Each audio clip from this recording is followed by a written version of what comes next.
How to Live on 24 Hours a Day by Arnold Bennett. Chapter 10, Nothing in Life is Humdrum. Art is a great thing, but it is not the greatest. The most important of all perceptions is the continual perception of cause and effect. In other words, the perception of the continuous development of the universe. In still other words, the perception of the course of evolution. When one has thoroughly got imbued into one's head the leading truth that nothing happens without a cause, one grows not only large-minded, but large-hearted. It is hard to have one's watch stolen, but one reflects that the thief of the watch became a thief from causes of heredity and environment which are as interesting as they are scientifically comprehensible, and one buys another watch, if not with joy, at any rate with a philosophy that makes bitterness impossible. One loses in the study of cause and effect that absurd air which so many people have of being always shocked and pained by the curiousness of life. Such people live amid human nature as if human nature were a foreign country full of awful foreign customs. But having reached maturity, one ought surely to be ashamed of being a stranger in a strange land. The study of cause and effect, while it lessens the painfulness of life, adds to life's picturesqueness. The man to whom evolution is but a name looks at the sea as a grandiose, monotonous spectacle, which he can witness in August for 3 shillings third-class return. The man who is imbued with the idea of development, of continuous cause and effect, perceives in the sea an element which in the day before yesterday of geology was vapor, which yesterday was boiling, and which tomorrow will inevitably be ice. He perceives that a liquid is merely something on its way to be solid, and he is penetrated by a sense of the tremendous changeful picturesqueness of life. Nothing will afford a more durable satisfaction than the constantly cultivated appreciation of this. It is the end of all science. Cause and effect are to be found everywhere. Rents went up in Shepherd's Bush. It was painful and shocking that rents should go up in Shepherd's Bush. But to a certain point, we are all scientific students of cause and effect, and there was not a clerk lunching at Lyon's restaurant who did not scientifically put 2 and 2 together and see in the once 2-penny tube the cause of an excessive demand for wigwams in Shepherd's Bush, and the excessive demand for wigwams the cause of the increase in the price of wigwams. Simple, you say disdainfully? Everything, the whole complex movement of the universe, is as simple as that, when you can sufficiently put 2 and 2 together.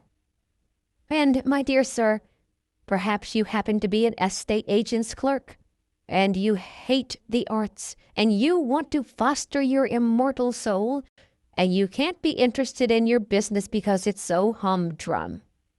Nothing is humdrum. The tremendous, changeful picturesqueness of life is marvelously shown in an estate agent's office. What? There was a block of traffic in Oxford Street. To avoid the block, people actually began to travel under the cellars and drains, and the result was a rise of rents in Shepherd's Bush. And you say that isn't picturesque? Suppose you were to study in this spirit the property question in London for an hour and a half every other evening. Would it not give zest to your business and transform your whole life? You would arrive at more difficult problems, and you would be able to tell us why, as the natural result of cause and effect, the longest straight street in London is about 1.5 yards in length, while the longest absolutely straight street in Paris extends for miles. I think you will admit that in an estate agent's clerk, I have not chosen an example that especially favors my theories. You are a bank clerk, and you have not read that breathless romance, disguised as a scientific study, Walter Bagehot's Lombard Street? Ah, my dear sir, if you had begun with that and followed it up for 90 minutes every other evening, how enthralling your business would be to you, and how much more clearly you would understand human nature. You are pinned in town, but you love excursions to the country and the observation of wild life. Certainly a heart-enlarging diversion. Why don't you walk out of your house door in your slippers to the nearest gas lamp of a night with a butterfly net and observe the wild life of common and rare moths that is beating about it, and coordinate the knowledge thus obtained and build a superstructure on it, and at last get to know something about something. You need not be devoted to the arts, not to literature, in order to live fully.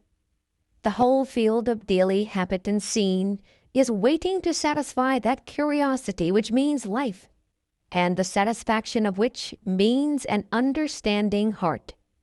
I promised to deal with your case, O man who hates art and literature, and I have dealt with it. I now come to the case of the person, happily very common, who does like reading. End of chapter 10.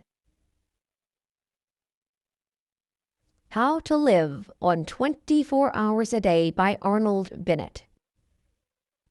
Chapter 11, Serious Reading.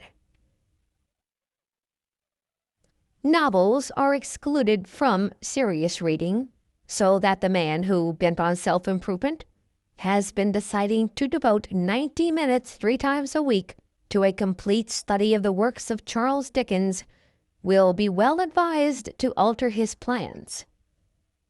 The reason is not that novels are not serious. Some of the great literature of the world is in the form of prose fiction. The reason is that bad novels ought not to be read, and that good novels never demand any appreciable mental application on the part of the reader. It is only the bad parts of Meredith's novels that are difficult. A good novel rushes you forward like a skiff down a stream, and you arrive at the end, perhaps breathless, but unexhausted. The best novels involve the least strain.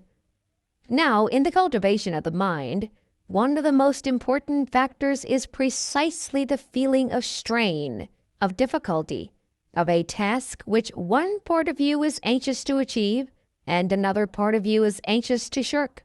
And that feeling cannot be got in facing a novel. You do not set your teeth in order to read Anna Karenina. Therefore, though you should read novels, you should not read them in those 90 minutes. Imaginative poetry produces a far greater mental strain than novels. It produces probably the severest strain of any form of literature. It is the highest form of literature. It yields the highest form of pleasure and teaches the highest form of wisdom. In a word, there is nothing to compare with it. I say this with sad consciousness of the fact that the majority of people do not read poetry. I am persuaded that many excellent persons, if they were confronted with the alternatives of reading Paradise Lost and going round Trafalgar Square at noonday on their knees in sackcloth, would choose the ordeal of public ridicule. Still, I will never cease advising my friends and enemies to read poetry before anything. If poetry is what is called a sealed book to you, begin by reading Hazlitt's famous essay on the nature of poetry in general. It is the best thing of its kind in English, and no one who has read it can possibly be under the misapprehension that poetry is a medieval torture, or a mad elephant, or a gun that will go off by itself and kill at 40 paces. Indeed, it is difficult to imagine the mental state of the man who, after reading Hazlitt's essay, is not urgently desirous of reading some poetry before his next meal. If the essay so inspires you, I would suggest that you make a commencement with purely narrative poetry. There is an infinitely finer English novel written by a woman than anything by George Eliot or the Brontes or even Jane Austen, which perhaps you have not read. Its title is Aurora Leigh, and its author is E.B. Browning. It happens to be written in verse and to contain a considerable amount of genuinely fine poetry. Decide to read that book through even if you die for it. Forget that it is fine poetry. Read it simply for the story and the social ideas. And when you have done, ask yourself honestly whether you still dislike poetry. I have known more than one person to whom Aurora Leigh has been the means of proving that in assuming they hated poetry, they were entirely mistaken. Of course, if after Hazlitt, and such an experiment made in the light of Hazlitt, you are finally assured that there is something in you which is antagonistic to poetry, you must be content with history or philosophy. I shall regret it, yet not inconsolably. The decline and fall is not to be named in the same day with Paradise Lost, but it is a vastly pretty thing. And Herbert Spencer's First Principles simply laughs at the claims of poetry and refuses to be accepted as aught but the most majestic product of any human mind. I do not suggest that either of these works is suitable for a trio in mental strains, but I see no reason why any man of average intelligence should not, after a year of continuous reading, be fit to assault the supreme masterpieces of history or philosophy. The great convenience of masterpieces is that they are so astonishingly lucid. I suggest no particular work as a start. The attempt would be futile in the space of my command, but I have two general suggestions of a certain importance. The first is to define the direction and scope of your efforts. Choose a limited period or a limited subject or a single author. Say to yourself, I will know something about the French Revolution or the rise of railroads or the works of John Keats. And during a given period to be settled beforehand, confine yourself to your choice. There is much pleasure to be derived from being a specialist. The second suggestion is to think as well as read. I know people who read, and for all the good it does them, they might just as well cut bread and butter. They take to reading as better men take to drink. They fly through the shires of literature on a motor car, their sole object being motion. They will tell you how many books they have read in a year. Unless you give at least 45 minutes to careful, fatiguing reflection, it is an awful bore at first upon what you are reading. Your 90 minutes of a night are chiefly wasted. This means that your pace will be slow. Never mind. Forget the goal. Think only of the surrounding country, and after a period, perhaps when you least expect it, you will suddenly find yourself in a lovely town on a hill. End of Chapter 11. How to Live on 24 Hours a Day by Arnold Bennett. Chapter 12. Dangers to Avoid. I cannot terminate these hints, often I fear too didactic and abrupt, upon the full use of one's time to the great end of living as distinguished from vegetating, without briefly referring to certain dangers which lie in wait for the sincere aspirant towards life. The first is the terrible danger of becoming the most odious and least supportable of persons, a prig. Now, a prig is a pert fellow who gives himself airs of superior wisdom. A prig is a pompous fool who has gone out for a ceremonial walk and without knowing it has lost an important part of his attire, namely his sense of humor. A prig is a tedious individual who, having made a discovery, is so impressed by his discovery that he is capable of being gravely displeased because the entire world is not also impressed by it. Unconsciously, to become a prig is an easy and a fatal thing. Hence, when one sets forth on the enterprise of using all one's time, it is just as well to remember that one's own time and not other people's time is the material with which one has to deal, that the earth rolled on pretty comfortably before one began to balance a budget of the hours, and that it will continue to roll on pretty comfortably whether or not one succeeds in one's new role of Chancellor of the Exchequer of Time. It is as well not to chatter too much about what one is doing, and not to betray a too pained sadness at the spectacle of a whole world deliberately wasting so many hours out of every day, and therefore never really living. It will be found, ultimately, that in taking care of oneself, one has quite all one can do. Another danger is the danger of being tied to a program like a slave to a chariot. One's program must not be allowed to run away with one. It must be respected, but it must not be worshipped as a fetish.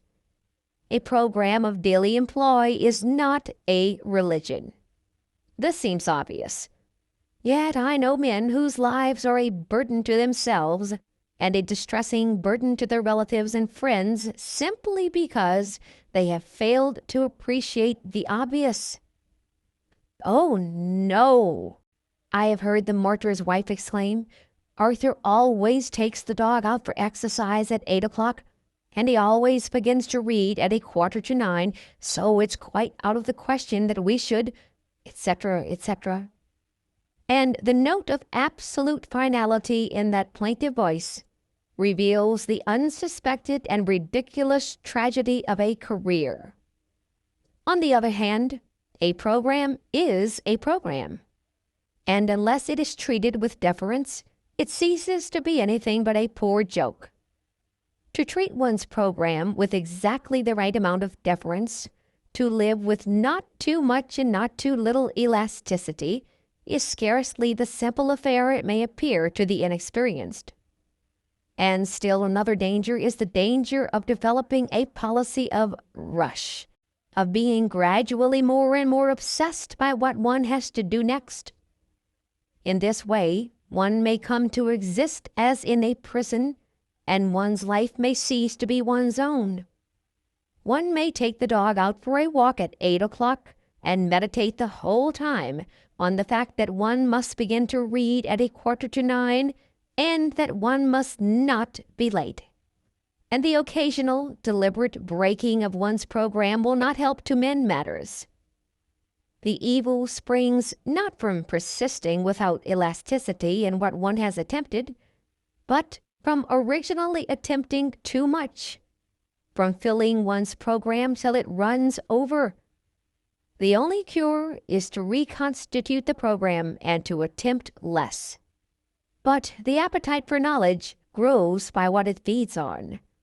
And there are men who come to like a constant breathless hurry of endeavor. Of them it may be said that a constant breathless hurry is better than an eternal doze. In any case, if the program exhibits a tendency to be oppressive, and yet one wishes not to modify it, an excellent palliative is to pass with exaggerated deliberateness from one portion of it to another. For example, to spend 5 minutes in perfect mental quiescence between chaining up the St. Bernard and opening the book. In other words, to waste 5 minutes with the entire consciousness of wasting them. The last and chiefest danger which I would indicate is one to which I have already referred, the risk of a failure at the commencement of the enterprise. I must insist on it. A failure at the commencement may easily kill outright the newborn impulse toward a complete vitality, and therefore every precaution should be observed to avoid it. The impulse must not be overtaxed.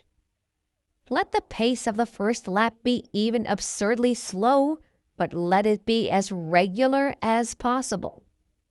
And having once decided to achieve a certain task, achieve it at all costs of tedium and distaste. The gain in self-confidence of having accomplished a tiresome labor is immense. Finally, in choosing the first occupations of those evening hours, be guided by nothing whatever but your taste and natural inclination.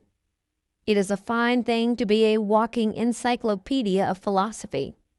But if you happen to have no liking for philosophy, and to have a like for the natural history of street cries, much better leave philosophy alone and take to street cries. End of chapter 12.